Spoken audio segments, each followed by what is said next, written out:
start by thanking the League, Valley Community Development, the Unitarian Universalist Society of Amherst, and the town of Amherst for helping to put this whole program together. And John Hornick has been a major person, so let's give him a round of applause. So just to make a plug for the League of Women Voters is a nonpartisan political organization that encourages informed and active participation of citizens in government. It works to increase understanding of major public policy issues like this one, and influences public policy through education and advocacy.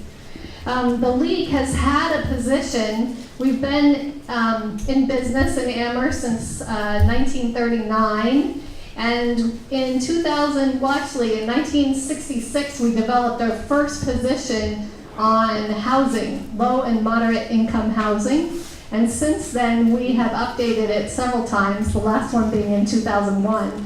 And I did make copies of our position, which are on the table there, if you're interested in why we're here and why we're helping to learn about this important topic. So at this time, I'm going to turn the mic over to David Zomack. Great, thank you very much. I'm going to see if this works in the stand because I prefer to do that. Let's see. Does that work? Yes. Sort of? Sort of. From way in there. All right, let me see if I can do it without it. Great, thank you very much. I really appreciate being here and being invited to participate in this panel and in the evening. I do want to thank the sponsoring organizations for pulling this all together, particularly the Municipal Affordable Housing Trust, which is a wonderful, relatively new organization in town.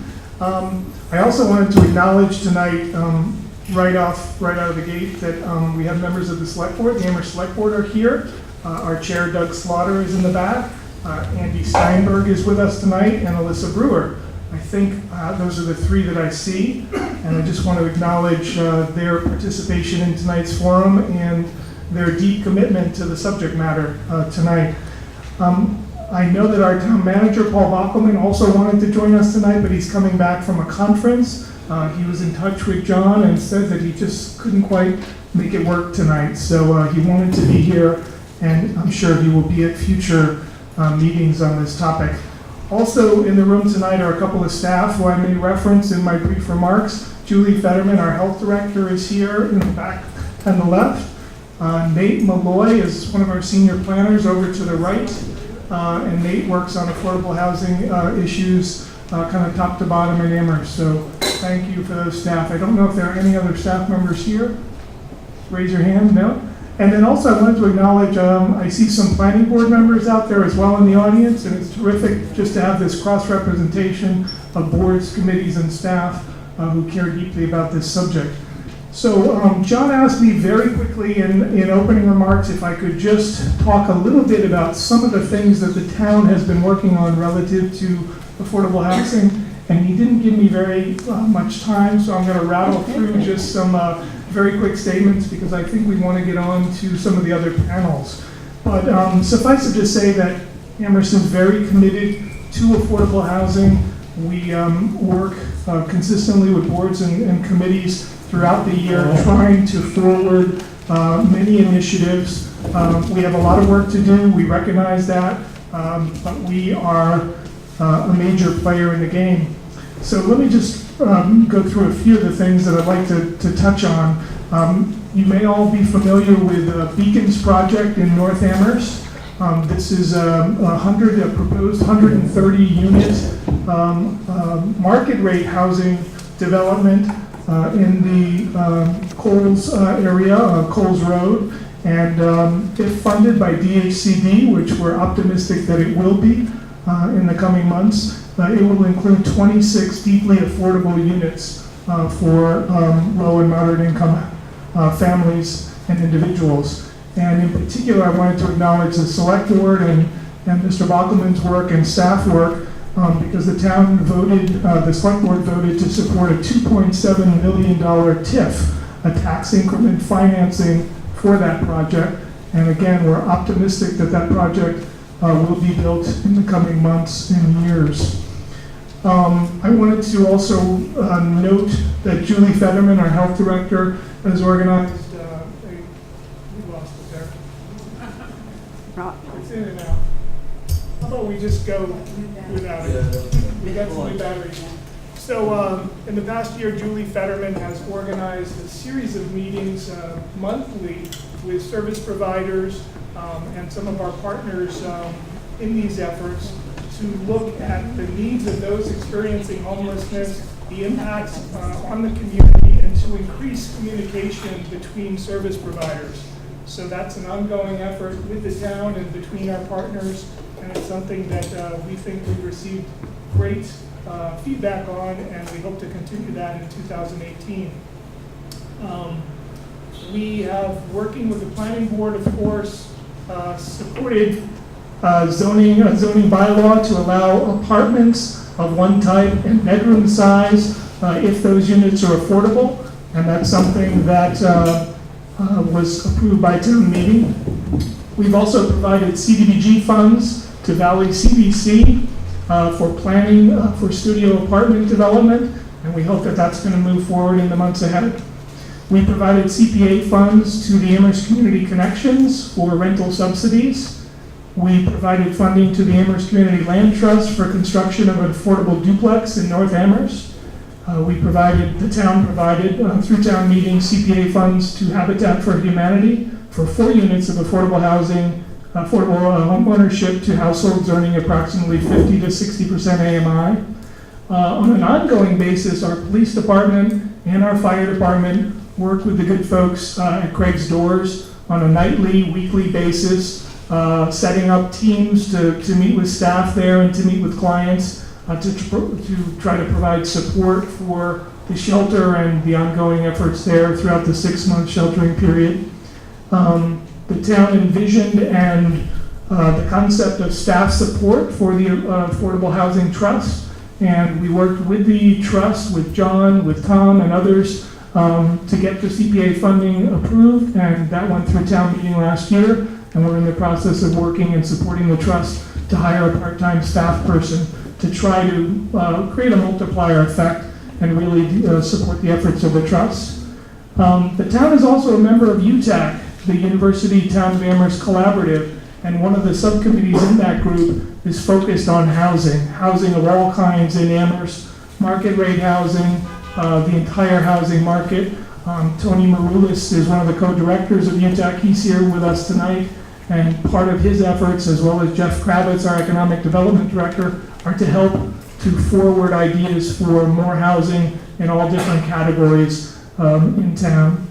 And then finally, we're working with the town manager and the select board, and in the coming month and a half, depending on the select board schedule and town meeting schedule, we'll be presenting a draft municipal surplus property policy to the select board, which they have been asking for some time. And I know Mr. Bockelman is very committed to seeing that through, and we have a draft that's on my desk, and we hope to be forwarding that to the select board in the next couple of weeks. So that's just kind of giving you a flavor of the kinds of things that we're doing throughout the year, trying to support boards and committees, trying to support individual efforts of other land trusts, and I see Maurianne and I see Jim, and I forgot one, which is the support of the community land trust out in North Amherst at North Amherst Community Farm in the creation of a duplex there on North Pleasant Street. So there's lots of projects scattered throughout town that the town is trying to support in different ways, whether it's with staff time, legal time, CPA funding, etc. So I think I'll stop there and hand it over to John as he transitions us to the next panel. Actually, I get to talk a little bit before I do the transition. Thank you, Dave. I appreciate your efforts and the efforts of your staff and the select board and the planning board.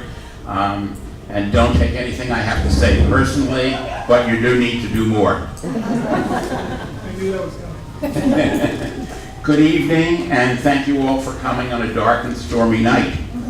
This is the third forum we have organized on housing and homelessness in the past 3 to 4 years. I hope we've got it right this time. I want to talk on two topics. First, what is the Amherst Municipal Affordable Housing Trust, as well as my announced title, A Town Without a Housing Policy. I need to be brief so I don't cut into the rest of our program. As a result, there actually is a separate back-to-back handout in addition to the program with more information on both of these topics. The Housing Trust was established by town meeting 5 years ago under the state statute which prescribes what it can do. The principal goal is to promote the development of affordable housing. In Amherst, that is expanded to include ensuring a seasonal shelter for persons who are homeless and collaborating with the Pioneer Valley Network to end homelessness. The Housing Trust is essentially a town committee, but it has special legal and financial powers. It can, for example, receive and hold assets such as real property, cash and gifts. It can purchase property, execute contracts, employ advisors or agents, all described in the bylaw. But don't get too worried about what we might do. Our ability to invoke these powers is limited. You can think of it like a teenager who has just received her initial driving license. He may be able to drive legally, but that does not mean full access to the family car has been granted. Similarly, we have yet to drive the trust very far, and I may live to regret using this metaphor at some time in the future when we wish to do so. About 6 months ago, the Trust completed and published a strategic plan and more recently established committees. We are immediately committed to working on the following: initiating and/or supporting new affordable housing projects in the community. Please see our first two discussion groups. Initiating and/or supporting programs to end homelessness, as well as preventing it. Please see the third and fourth discussion groups. Promoting changes in town housing policy to open up more opportunities to develop affordable housing.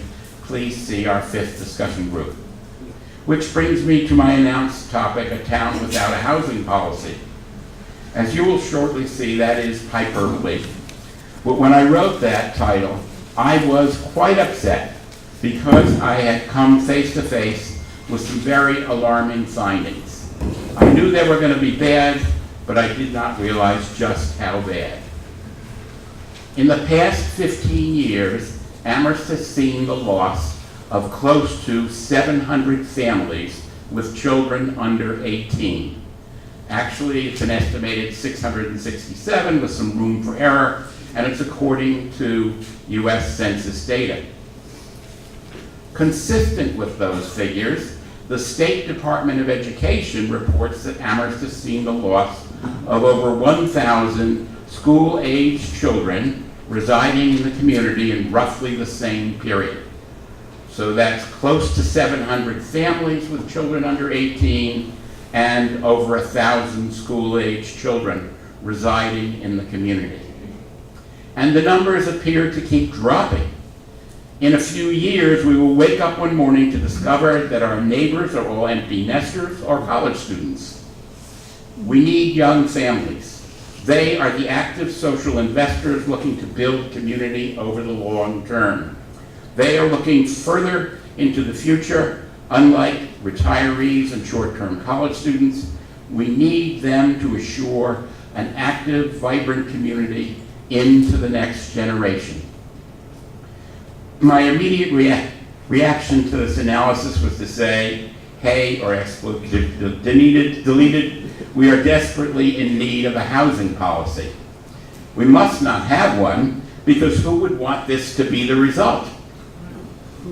Well, I do admit we do have housing policies embedded in many different places. Planning documents, zoning bylaws, building codes, financing and budget decisions. Many policies that affect housing, they just don't have effects that suit me, and maybe you.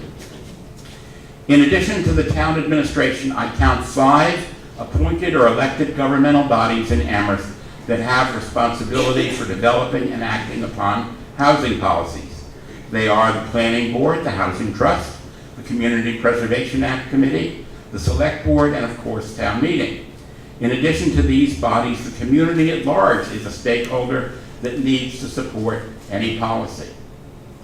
So what is the housing policy that these 5 entities are working collaboratively to implement?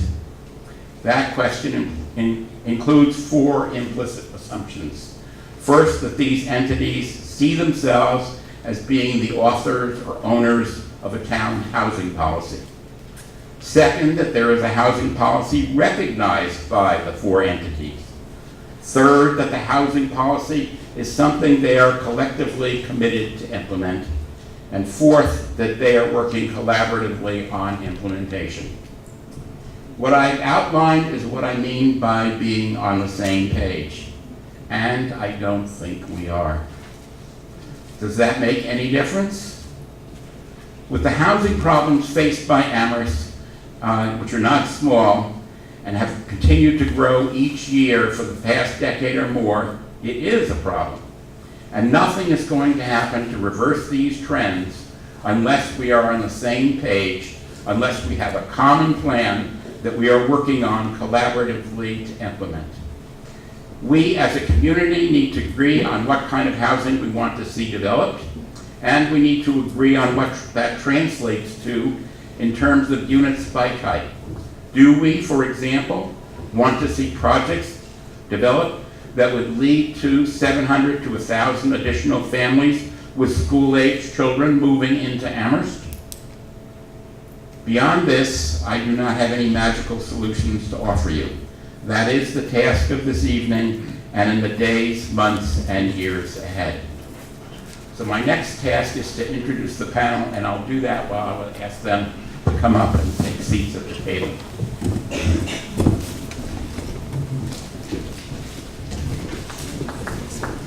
I have here emphasized the housing needs of families, but we also need to give attention to the needs of individuals, particularly low-income persons, including those who are homeless.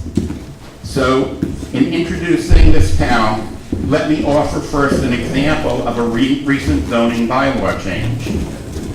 Prompted by the Town Planning Department and the Planning Board, the town meeting approved a change that allows the development of buildings with apartments designed only for single persons, if and only if the building would be occupied by individuals who are eligible for rental subsidies, which excludes virtually all students.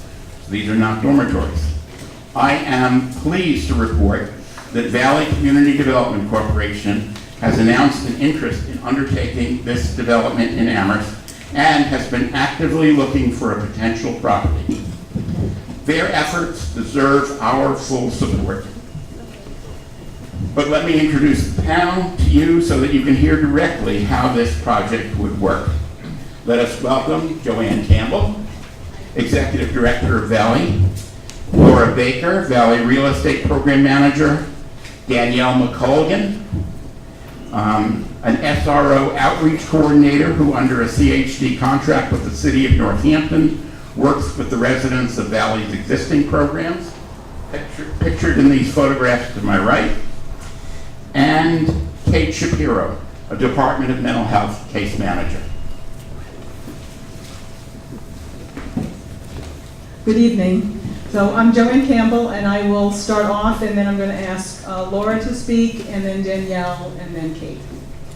So just a little bit about Valley. So in addition to the development of affordable housing and owning and being responsible for the management, we also provide home ownership services. We have a contract with the town of Amherst for a mortgage subsidy program for first-time home buyers. So I've got some flyers.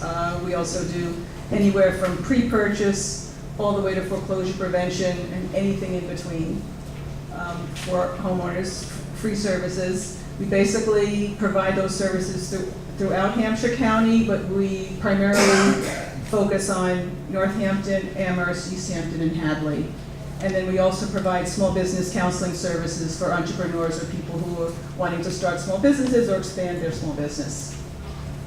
So tonight, I want to start out with a little bit of exploration about the development of studio apartments for very low-income persons in Amherst, because we're focusing on. And Laura will go into further detail on this, but briefly, a studio is a small one-room, self-contained living space with a kitchenette and a private bathroom where one person lives. So I want to cover a few topics. One is, why are there so many SROs historically and studio apartments in Northampton as compared to Amherst? And then I want to talk about Valley's experience with developing this type of housing and why we've become fairly good at it and why we would like to find something in Amherst. So for those of you who've been in the Valley a long time, obviously you know that the Northampton had the Northampton State Hospital. So the deinstitutionalization of that population that happened in the 80s was for folks to move into the community and supposedly with enough support services could live independently.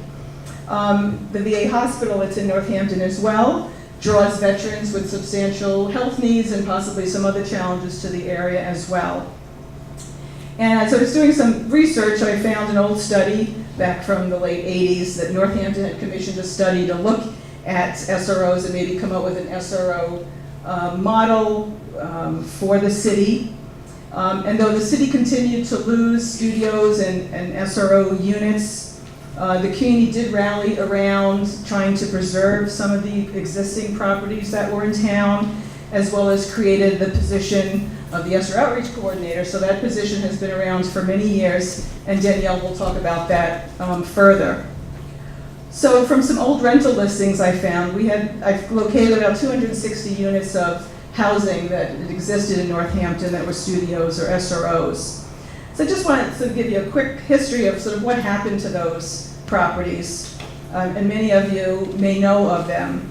So a couple were on Bridge Street in Northampton, Shaw's Motel, 22 rooms, now demolished, and 12 condos are supposedly slated for that position, for that location, but seems like it's just a piece of equipment sitting on there.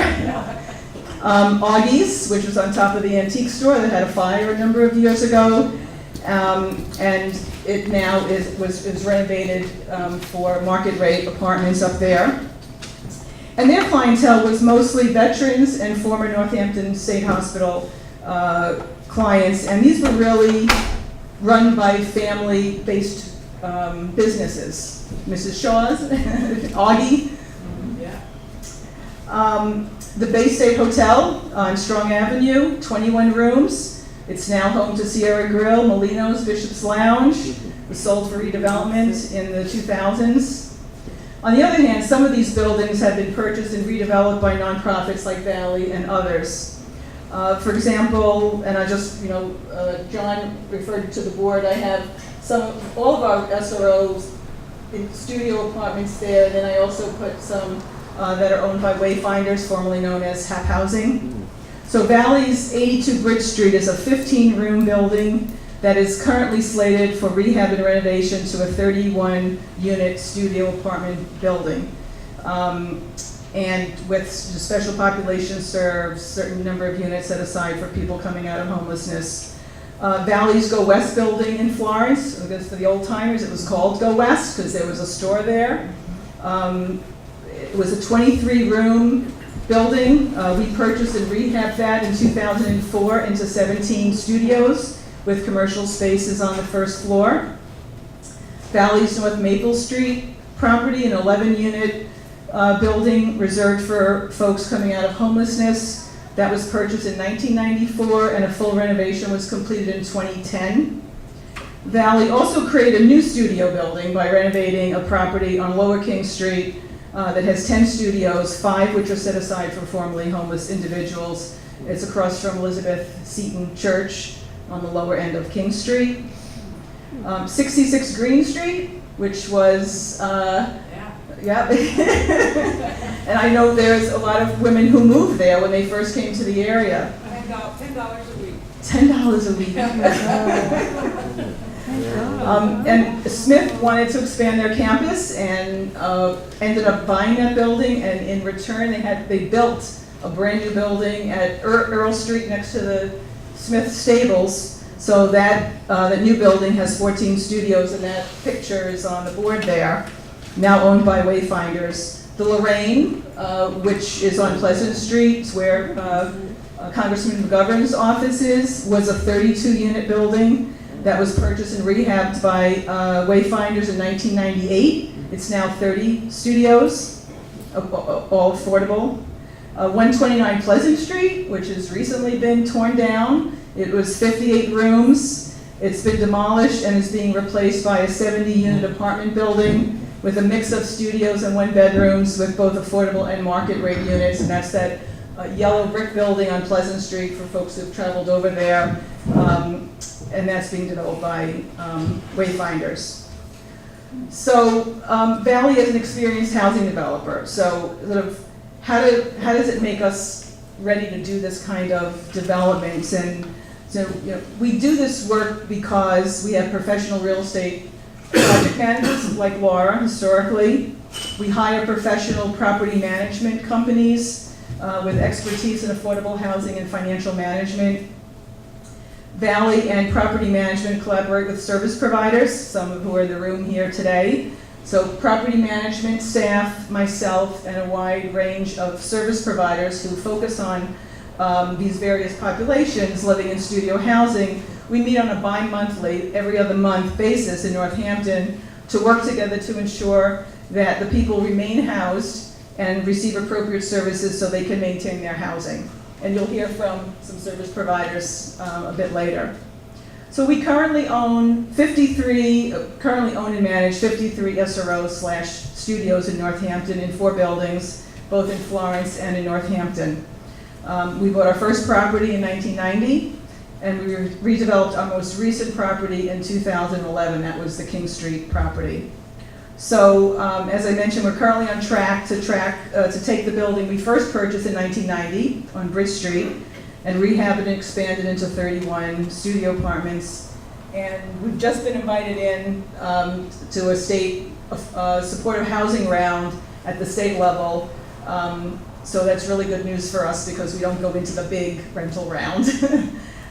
So that we've already got zoning from the city of Northampton, so that's really on track to move forward. Who are our tenants? They include people who are formerly homeless, clients of the Department of Mental Health, people with disabilities, low-wage earners, and retired individuals. And this population as a whole tends to be very low income, and when we were doing some work on Bridge Street, I think it was about 67% of the current tenants were making, with 30% or less of median income, and that's a mix of these populations that I just mentioned. So I've been at Valley almost 20 years, and I believe the collaboration, one of the most important things working on studio and SRO housing, I think has been the collaboration that Valley has formed between property management and service providers. Because I think it's the glue that keeps people housed. We're not, of course there has to be rules and regulations, but what's our goal as an agency? It's to house people and keep people housed. It's not to you do something this way, you're no longer here. So the energies we try to put into, okay, so-and-so is having difficulty handling cleaning his apartment, or we work with the service providers, who can help this individual. So I think this is really a key piece is the supportive services and working as a team and not, and this is around property management as well. I mean, if there's an issue with a tenant, who has an issue with property management, if they were disrespected, we try to deal with all of the issues. And so, our main goal is to ensure that with appropriate support services, people living in our buildings, experience housing stability and can live as independently as possible. Thank you. And I think we're going to do, before we start, we're going to take questions, but it would be best if we could just make our 5-minute presentations and then open the floor. Thanks. Hi, I'm Laura Baker. I'm the real estate project manager at Valley CDC. I guess I want to back up a little bit. So I've been kind of walking about town for the last 12 to 14 months talking with different groups about homelessness in Amherst and potential housing solutions. And I think a lot of the discussion came from, the presence of people on the streets, the fact that there is a seasonal shelter in Amherst, and when that closes, there's people. And one of the things that became obvious to me was, Joanne talked a lot about Northampton, and the fact that in Northampton there's kind of this history that people are familiar with single room occupancy, SRO housing, because it's been a part of the community for a long time. And we couldn't put our finger on any really comparable type of housing in Amherst. So I was getting questions that seemed a little in left field, and I think part of it wasn't a familiar type of housing here in town. And that's part of why we're here tonight, to kind of unpack it and say, what is it, how does it work? Provide some reassurance, I think, to the public that we have experience with this type of housing, kind of what it is and what it isn't. Some people have asked if there's, full-time staff, and there isn't. This is independent living housing. It's just small units that are very basic and very affordable. And we try to support the tenants in a way that you might not with typical market rate housing. Often it's the kind of next rung up the ladder from folks who are coming out of shelters. Often it's a safe harbor for folks who are, going through a divorce, got laid off. It can be a temporary type of housing for some people. We have tenants in our SRO buildings who've been there 15, 20 years. That's where they live. So it suits a range of different types of people. Tends to be more men than women, but it's both. And in fact, the shelter population at Craig's Doors is seeing an increase of the number of homeless women. So it's it's an aging population as well, is what we're seeing in our housing, as well John was talking about. It's an aging population wherever you look, but specifically in SRO housing, the median age is going up. People have sometimes more severe mobility issues and health problems because they've had kind of a tough life. They might have had substance abuse issues, they might have lived on the street. So one of the things we're doing at Bridge Street is we're making the building accessible. It's kind of a response to the fact that our clientele is aging in place there. So I'm going to talk a little bit about Amherst and what we envision here, what we're interested in doing. We would like to be able to provide an SRO building in Amherst, similar to the ones that are in Northampton. Part of the reason we brought the photos is to show people that these are not monolithic structures in any way. They tend to be small. They can look like a house. They're often converted houses. Sometimes, if you're lucky enough to be in the downtown area, you're looking at upper floor housing and ground floor commercial, which is a great way to go. The units are small. We have a floor plan there. Our goal is about 250 square feet. It's a room, essentially. But with a little kitchenette and a private bathroom, which distinguishes it from traditional SROs, which are usually just a bedroom. And our property, Bridge Street, is currently set up that way. People have their own bedroom, they share a kitchen, and 4 bathrooms for 15 people. And, it's better than not having housing, but it's tough to share as an adult those facilities with a bunch of other adults. So we want to renovate that building and change those units. So Amherst, what we're thinking about in terms of Amherst, I think a lot about location. I think location is one of the most important features of this kind of housing. We really want it to be a central, walkable location. Preferably, like here would be nice, but somewhere in the downtown area, or at least in one of the villages on a main bus line, somewhere accessible. We find that the majority of tenants in single room occupancy housing don't have cars, so they're on foot or on bike. We're looking for a neighborhood that feels compatible for this density of housing. And I am struck, because I do a lot of driving around Amherst looking at properties, at how quickly I end up in somewhere that feels very rural. That is strictly single-family housing, and it would feel like a bit of a mismatch potentially to put, this more densely packed housing there. And so we want to be somewhere that feels compatible, maybe where there's other multifamily housing, maybe where there's some commercial activity going on, a mixed kind of neighborhood. There are certain zones in Amherst that are preferential for this type of housing because the zoning path, it allows for multifamily buildings. Otherwise, we would need to use what's called a comprehensive permit to be outside of those zones. It's a longer zoning path. We contemplate building new on vacant land. We would be happy to renovate something, and sometimes it's a combination, which is what I would anticipate here in Amherst, that a lot of the land is built out. There's not a lot of prime building lots sitting in the downtown area, and so it's probably going to end up being a reuse, potentially reusing a building and adding on to a building is a possibility. We would look for at least half an acre of land on water and sewer, and limited parking, again, because a lot of folks won't have cars. And we're targeting a size of property between 16 and 40 units. And that's a big range,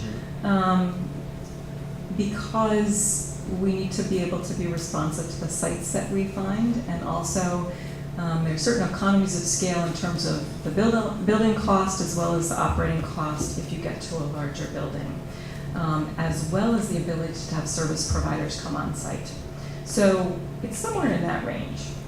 I mentioned we're looking for about 250 square feet. We would hope to have some common areas in a building, some kind of hangout living room space. We want to have an office for some on-site property management and for service providers to come to the site and deliver services. And Danielle will talk a bit more about that. We've talked a bit about who might live in a property like this. It is single adults, men and women. We hope to incorporate some set-aside units for people who are homeless, but we would not anticipate having a building that's 100% people coming out of homelessness, because we want a mixed population. We want a livable arrangement. Similarly, we would try to incorporate a few units reserved for Department of Mental Health clients, but again, it would be a small number because the goal is for people to be integrated into a larger community. And a lot of tenants would just be low wage earners, people who are working for $11 an hour, and this is what they can afford, because at that, if you even work full-time at $11 an hour, there are not market rents that are affordable of any size unit in Amherst or in Northampton. So supports that we would hope to have in place for tenants, for folks coming who are in a shelter situation, currently homeless, and moving into an SRO building. Typically, they're sponsored by a social service agency, and so they're looking to provide at least 9 to 12 months of services to kind of make sure that someone gets kind of stabilized in the new housing situation. Often those agencies will continue to check in with people for 2 or 3 years, and even come back if someone hits a rough patch later on. And then people have services from a variety of other agencies like the Department of Mental Health. And in Amherst Community Connections is a service provider, Craig Stores is another service provider. So we would look to have kind of ongoing linkages with those agencies. On-site property management, essentially property managers are there to manage the property and collect rents. But in a property like this, they tend to do a fair amount of hand-holding as well, and that's a good thing. And if Amherst does put money toward an SRO outreach worker or tenancy preservation worker, that would be a huge boon to a property like this, to be able to have that year-to-year support in the community. So in terms of what we've been doing to try to further this effort to build this type of building in Amherst, I've been meeting regularly with various stakeholding groups in town. We are set to launch a planning activity beginning November 1st using some CDBG funds from Amherst. And it's really to help us prospect, look at sites when we find them, pay for costs like appraisals and architects and engineers, and do the kind of site feasibility work to know, is this site really going to be suitable for this purpose? We have been doing some of that work already, and in fact made an offer on one site that we were hoping to get, and the seller took another offer, a cash offer. And so you folks know this, that Amherst is a challenging housing market, and it's expensive. There's a lot of competition for properties. There are not that many properties right in these kind of central areas that might be suitable for this type of housing. So I'm confident we will find an appropriate property, but I would describe it as a challenge to do that. We did work with the planning board, other people have mentioned it, on a kind of a tweak to the zoning bylaws that would facilitate building a building up to 24 units where all the units are the same size. For example, these studio apartment size, instead of needing to be a mix of 2s and 3s and 1s, they could all be the same size, and it would be permitted through a special permit. So ways that Amherst can assist, we've talked about as well. Local financial support, CDBG, CPA, will be essential. We can definitely use community support once we identify a site and go through the zoning permitting process. It's always great. There's usually some opposition. Sometimes it's up here and sometimes it's down here, but it's rare that there's none for any kind of affordable housing project. And so it's really important for people who want to support this type of development to show up and either just say there's a need for this or they're in support of it. And we look to the various boards to support us as we apply for other funds. Even though town money tends to be really critical to show local support, it tends to be a tiny piece of the overall financing. Most of the money is state and federal and even private funds that come through a tax credit program. I think that's all I'm going to do for now. Pass it to Danielle. Hello, my name is Danielle McColgan. I'm the SRO Outreach Coordinator with CHD. I am here tonight to tell you more about the services that the SRO Outreach does for tenants in Florence and Northampton living in single rooms. The SRO Outreach Project has been providing outreach and case management services to tenants living in the SROs for over 30 years. I've been in this position for about 2.5. I'm going to start by talking about one of the major parts of the SRO outreach for me. We have weekly coffee hours. What the weekly coffee hours do is gives the tenants a time each week where they know I'm going to be at their building, I'm bringing them coffee and donuts, so they usually show up. And it's a social setting and there's no pressure and we get to talk and we get to know each other. And that's when you find out where the need is. You get to find out more about the people, where they come from, where they're at now, where they're headed. You get to know more about the population, and that's what really helps me help them better.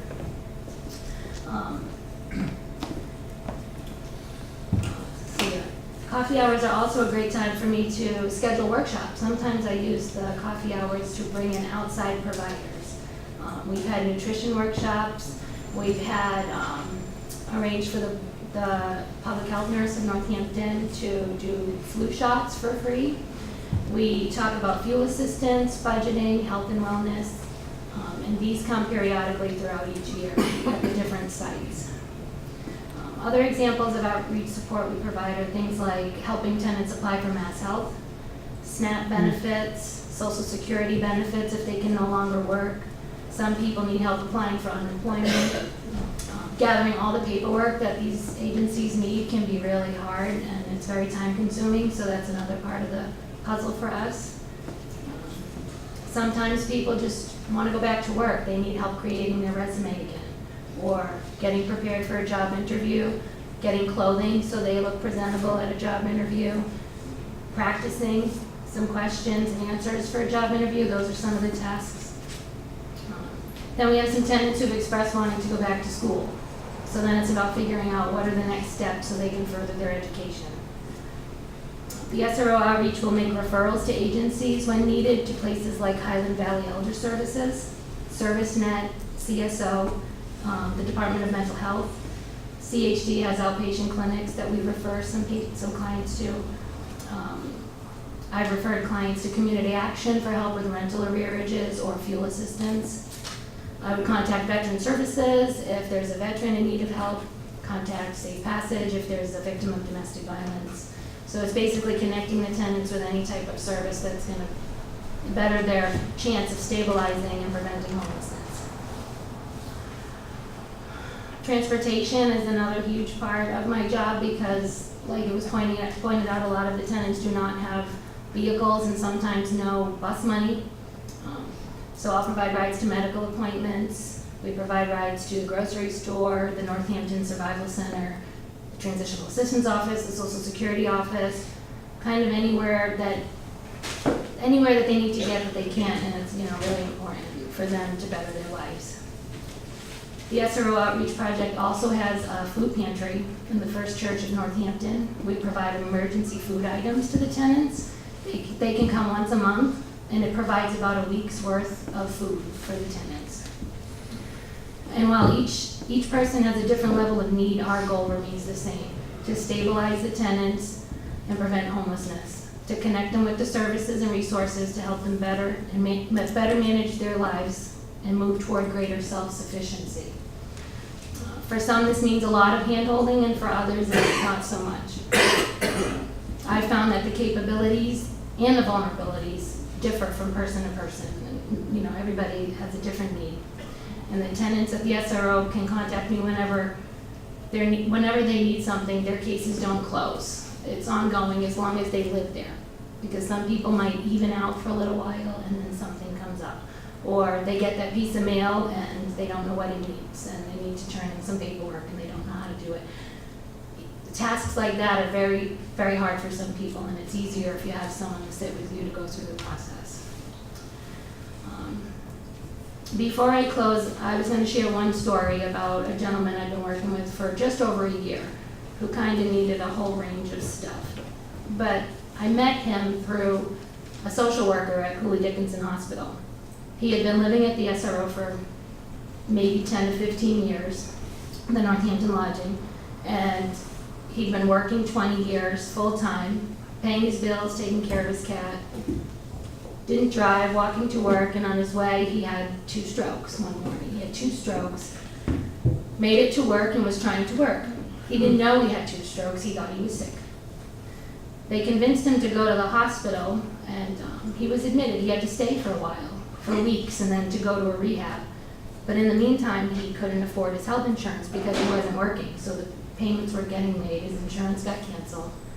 He had to apply for Mass Health. He had an apartment that's now $550 a month, a single room, and he could not afford it because he couldn't work.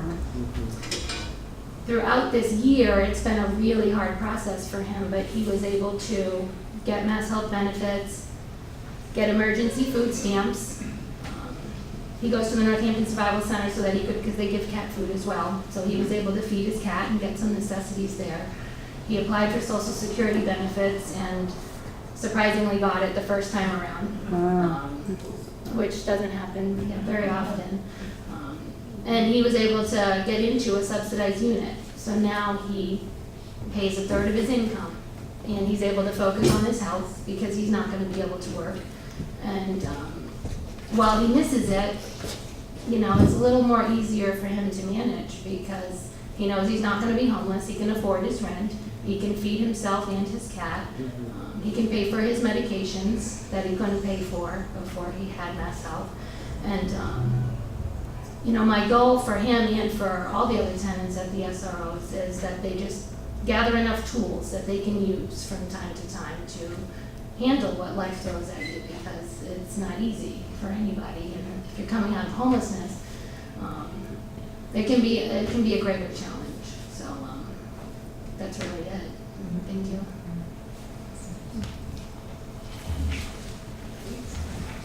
Thanks, Danielle. I'd like you as my case manager. So my name is Kate Shapiro. I work as a case manager for the Department of Mental Health. And lots of the things that Danielle was describing are things that me and other of my colleagues do with folks. The reason why I'm here as opposed to the many other people that work for the Department of Mental Health is before coming to the Department of Mental Health, I had a background in housing. So I work on the Hampshire County team, which means that oftentimes when a client of DMH needs housing or needs support around housing, I'm kind of the point person. So I'm just going to share with you some of my perspectives on housing, particularly in Amherst, and some of the challenges. And I do think that one of my primary goals really is to kind of explain a little bit about what DMH is, so that it's not quite so scary or unknown, but that really it's just a supportive service that I think from a landlord perspective, because I have some of that as I was a landlord, I think actually can really benefit a landlord. So basically, DMH is a supportive long-term case management service. You do have to qualify for it, and it's for folks and individuals with a serious and persistent mental health condition, right? So, and you have to have a need for it. So it really, I think there's a poster somewhere that has a list of all the people, all the famous people who have had mental health illnesses, and they may or may not be able to get DMH services, right? You have to have that kind of long-term condition, and also you have to need the support, right? So lots of people can function with a mental health diagnosis. So you have to have both that condition as well as the need for support. And the support can vary. It can, basically, DMH services they're rarely short-term, they range in duration. So one of the advantages of being a DMH client and having a DMH case manager is it really is often a very long-term relationship. And that can be very helpful for housing stability. It also varies in intensity, right? So basically, without going into the fun paperwork that I have to do, it's very client-centered. So what we're doing is we're sitting down with someone and we're saying, what are your needs? Are your needs paperwork and mass health? Are your needs social goals, vocational goals, or are they housing goals? And housing goals can be as simple as getting a reminder to pay your rent. We also can provide repays, or it could be, help negotiating with your landlord. They're not that dissimilar goals as, we are in Amherst where there are tons of college kids. These are things that I needed support around. So one of the big goals that I have tonight is just to kind of demystify DMH and just kind of recognize that a lot of the things I work on with people are things that we all have at some point needed help with, and that some of our loved ones continue to need help with. And that the people who are receiving DMH services are getting that help. So when I think of housing, when I think of DMH, and I say this pretty transparently to any prospective landlords, I think of it as a strong plus for working with a DMH client, which is that they're going to get the support that they need, that we all often need. And I think that one piece of the DMH puzzle in terms of finding housing is working with SROs and working with folks at Valley CDC and other kind of wonderful housing providers. But DMH is kind of a little bit more expansive than just the SROs because we have a lot of housing programs. And one of the things that I often will do with folks is try to find housing in areas such as Amherst. And I certainly don't have the answers, but I can tell you some of the obstacles that I found, because again, some of the folks at DMH do have needs. So not everyone that is a DMH client is low income, right? Lots of folks have quite substantial needs. And yet we still often, and I often find a lot of barriers in finding housing for people who can afford market and even higher. And so I would, if I was gonna break down some of the three biggest barriers, I think really often has to do with the misunderstanding of what mental health diagnosis means and what it means to be a DMH client. And what that often can mean is that someone might be presenting different, or at first sight might not appear the way a landlord would want them to appear. And because of the Amherst housing market, and there's so many other prospective tenants, that can be a barrier, and often the clients are not selected. The second kind of challenge for when I'm helping people find housing is that sometimes if you do have a mental health diagnosis, you've had periods of instability. And that can sometimes be problematic when passing tenant screening. Now, if someone's working with the Department of Mental Health, they're often in a place of stability. But that can be very hard to kind of explain to a landlord who isn't kind of accustomed to working with DMH. Now again, if you're working with Valley CDC or another big landlord, you can there's lots of different ways that one can address those issues. And the third biggest obstacle in finding housing in Amherst really is the pricing. That I work with a number of people, and I'll give you a story and close off with it, that have vouchers, right? So they have the income. But it's very hard to find places in Amherst that meet the income guidelines. There's a maximum amount that you can spend. So when you combine all three of those obstacles, right, there's not a big housing stock. Many of my folks who do have vouchers don't drive, and they do need to be in a certain location.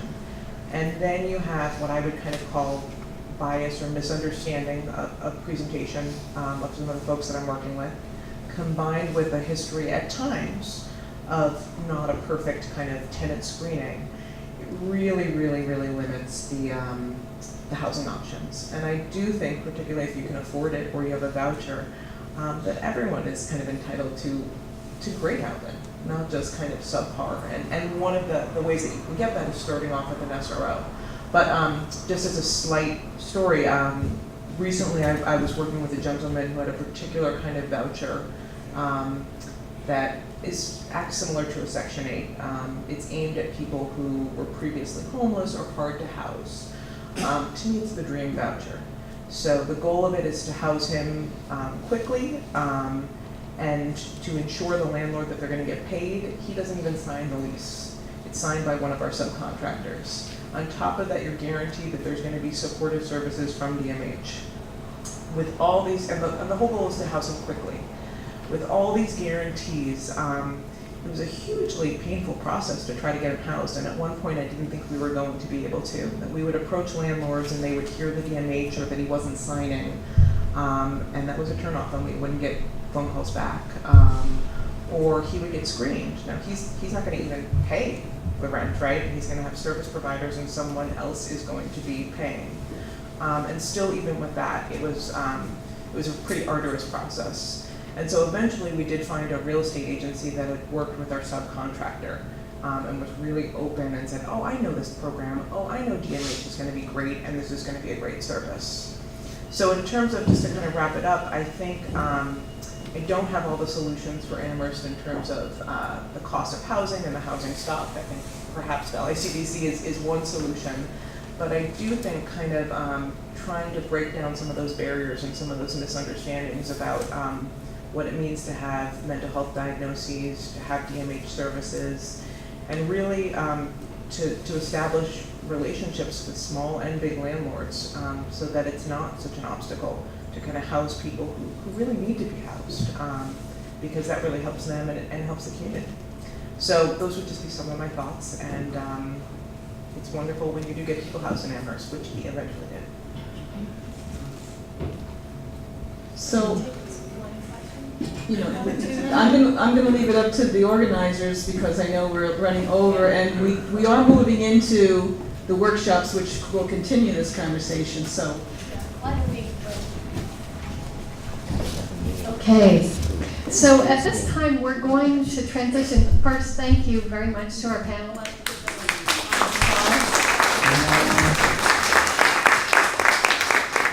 We have to make a quick organizational change. We're going to be breaking into 5 different groups. They're listed, the 5 small discussion groups are listed in your program. There will be a facilitator whose name is on the program, and there will be one League of Women Voters member taking notes. So we are going to treat this time as less information and more action, brainstorming, things that we can do in this area. We had a theme that dealt with landlords and dealing with landlords and tenants. The first thing we thought is that there should be an award for landlords who are willing to work with homeless. Give them an incentive, have an award ceremony. Next, waive the fees. You know, you've got your first month, your last month, your finder's fee, your security deposit. Who could afford that? So hopefully that would happen. There's something called rapid housing dollars. And 2, have a landlord forum with providers so they can both talk to one another and see what they're doing. And then we threw in this other one about having a room, trading a room for assistance. Sometimes homeowners have these big houses, but they need a little help. If somebody comes to live with them, it would solve a homeless problem, and it would solve the older people's either financial need or taking care of the mowing and the raking and things like that. Thank you, Phil. All right, Laura, do you want to report out? We talked about ways to promote SRO housing in Amherst. We talked a lot about outreach in 2 contexts. One is reaching out to people who might be empty nesters with large old houses in Amherst, and getting to them and introducing this idea before the homes hit the market, because once they get on the market, they tend to sell for high prices very quickly. It's hard for us to compete. The other kind of outreach was kind of more of what we're doing tonight, getting people acquainted with the idea of what single room occupancy housing is, what it isn't, what it looks like, so that when the time comes for building it, we have a well-informed, supportive community to work in. We talked a little bit about whether the planning department could potentially help us with an inventory of infill sites or non-conforming lots. That might be something you could build on with a special permit, but don't have as much market value because they're non-conforming. Talked a little bit about inclusionary zoning and could it go further? Basically, when large developers are building private market rate housing, how can the zoning be brought to bear so that affordable housing is included within that market rate housing? That's it. Thank you.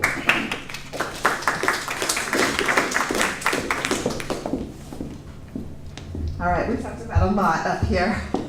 I think this is about preventing homelessness. I think one of the things that really stood out for us was talking about this model of the outreach worker for the SROs and thinking about that kind of support for folks who are low income and are struggling to maintain their housing.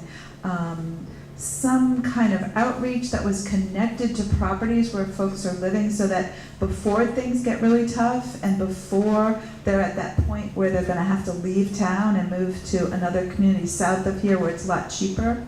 Because what we were talking about was all the invisible people who leave our community, and it's not really being collected that these folks are leaving. And John sort of was pointing that out when he was talking about all the families who've left.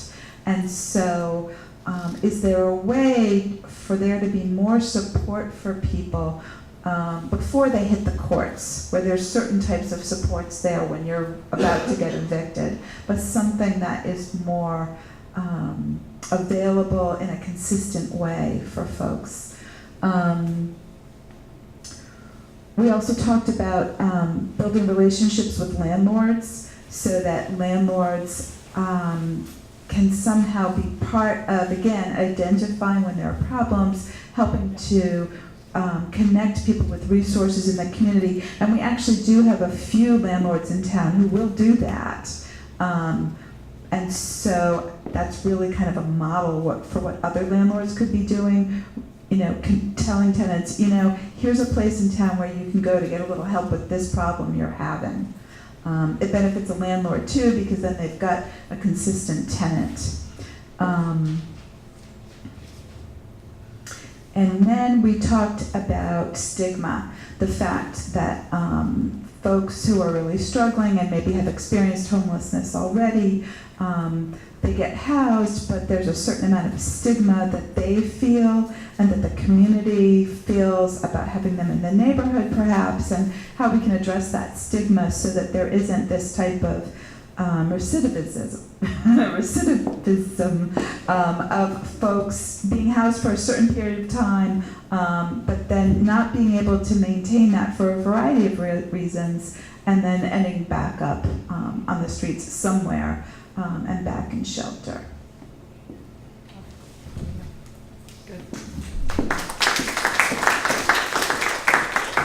Thank you. I'll be pretty quick because our group had a wide-ranging discussion, but there were only a handful of points that we really coalesced around. So I think the most important was that there's a number of goals that the town could pursue. John pointed out in his presentation at the beginning how the town has lost 700 families or so over the last 15 years who have school-aged children.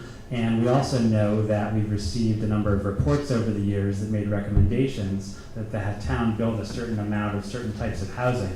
And if we're to have the type of collaboration that John recommended that he doesn't think that the town currently is able to act on, then we really need to agree what the goal is. And that is the starting point for that type of collaboration. So we have a spectrum of needs from the homeless to family housing, different levels of affordability, market rate housing. We need to bring in not only the town groups, but also the private sector But most importantly, we need to agree on what the aim is of all this work, and that should be the first step.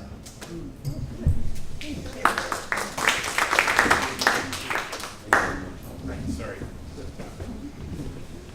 So we had a very active discussion, and the three areas that people seem to want to spend most of the time talking about, one was zoning and the inclusionary zoning and how we can maybe expand the definition of what could be eligible, so that right now there are certain limits on what people can do in terms of expanding the availability of space in, say, your backyard or your garage or whatever, and making that more available. Also the idea of reducing the amount of exemptions that the inclusionary zoning rules will allow, so that where there are developments that have might otherwise be required to include affordable housing, they're being exempted, and maybe removing some of those exemptions. And also talking about maybe trying to create some incentives so that if people are creating some of this backyard infill development, these supplemental units, that if there was some way of allowing some additional maybe tax benefit for people who are providing them for income restricted households.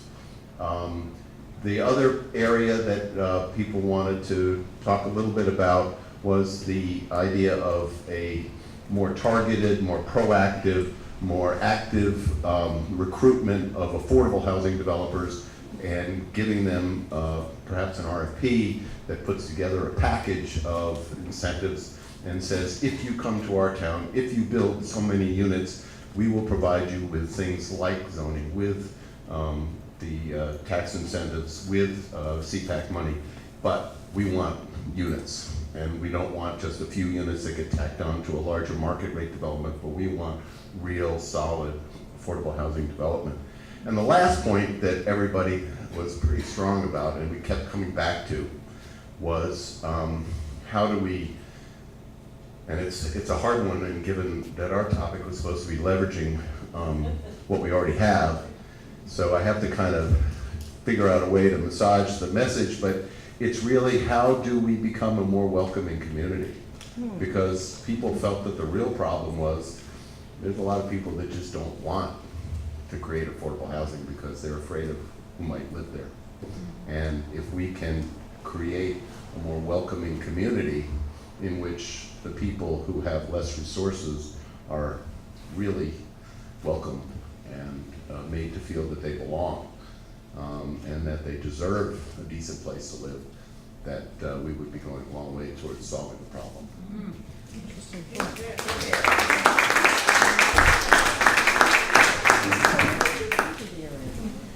I want to thank everybody for their participation. I think this was a very good evening for us all. Just a couple of quick notes. One is that the Housing Trust generally meets on the second Thursday of each month in Town Hall. And so if you are interested in seeing what we're doing, everyone is welcome. You'll be able also to sign up if you want to participate in one of our committees on development, on homelessness, or on changing town housing policy. All of those, as we discussed tonight, are areas where we need work, and we're going to be trying to push ahead. Last, in addition to thanking everybody in general, I want to thank the League in particular for co-sponsoring this event. And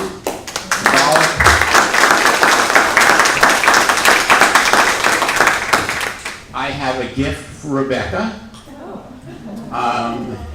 It's not exactly a personal gift, Rebecca. That's good. It is a check to sign my wife and I up for the League of Women Voters. We have not been members, but again, it's my appreciation for Rebecca and for the League, and I would urge all of you to do the same. All right. Thank you.